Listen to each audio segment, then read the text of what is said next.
Bumi kita ini memiliki banyak area yang ditutup oleh aliran air laut. Selain menjadi tempat tinggal banyak spesies ikan, ternyata manusia membuat ide menarik dengan memanfaatkan laut sebagai media ruangannya. Wah, apa aja ya? Yuk langsung kita bahas bersama-sama.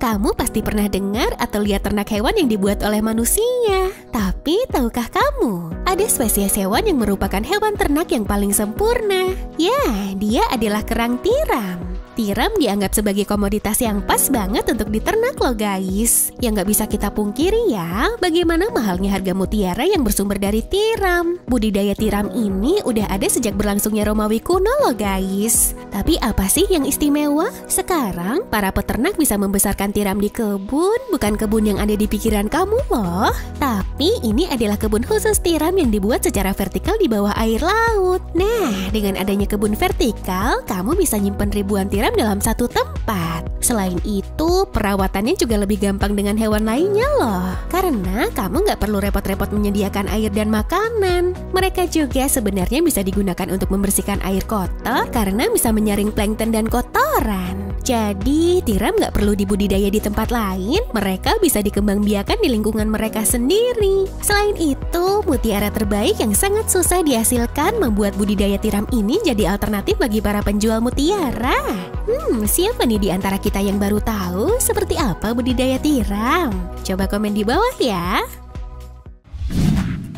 Tahukah kamu, perkebunan ternyata sudah dapat dijumpai tidak hanya di daratan loh guys, tapi juga di dasar laut. Taman Nemo adalah nama perkebunan sayur yang digagas oleh Ocean Reef Group. Perkebunan dasar laut yang dibangun pada kedalaman 100 meter di bawah laut itu terletak di bagian wilayah utara Italia. Tapi kok bisa ya tanaman hidup di dalam air laut? Iya, soalnya tumbuhan ada di dalam balon de akrilik yang bisa menampung sekitar 2000 liter udara. Sejauh ini sih perkebunan itu memproduksi sayur dan kacang-kacangan. Nah, cara perawatannya juga sangat unik loh guys. Karena para peneliti harus turun ke dasar laut dan masuk ke dalam akrilik tersebut. Jika peneliti telah masuk ke dalam akrilik, maka setengah tubuhnya aja yang berada di dalam air dan selebihnya berada di atas permukaan air.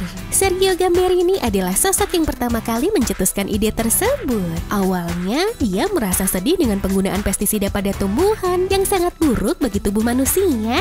Nah, perkebunan Nemo ini akan mengurangi bahkan meniadakan penggunaan pestisida guys. Namun, penelitian Gamberini itu ternyata masih rentan akan berbagai permasalahan bencana alam. Gamberini dan timnya sampai sekarang masih terus melakukan pengembangan supaya konsep pertanian tersebut bisa diterapkan secara komersil. Bagaimana menurut kamu? Apakah konsep pertanian Gamberini tersebut dapat diterapkan di perairan Indonesia yang dikenal dengan negara kepulauan?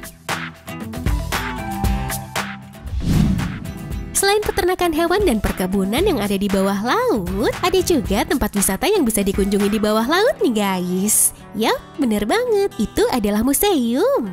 Ada banyak negara yang membuat museum bawah laut, salah satunya adalah Australia.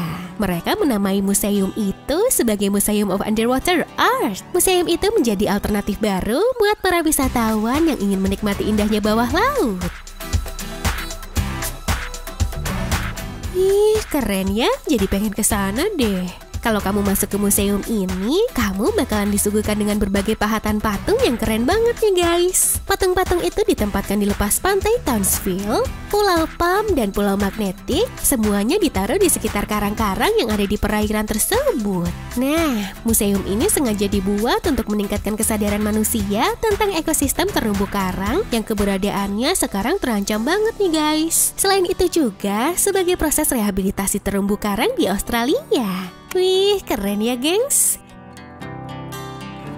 Nah guys, itu dia informasi. Informasi tadi tentunya mengajak kita untuk tetap menjaga ekosistem laut dengan baik seiring perkembangan teknologi yang berkembang ya. Terima kasih sudah menonton video ini sampai habis dan sampai ketemu di lain waktu ya.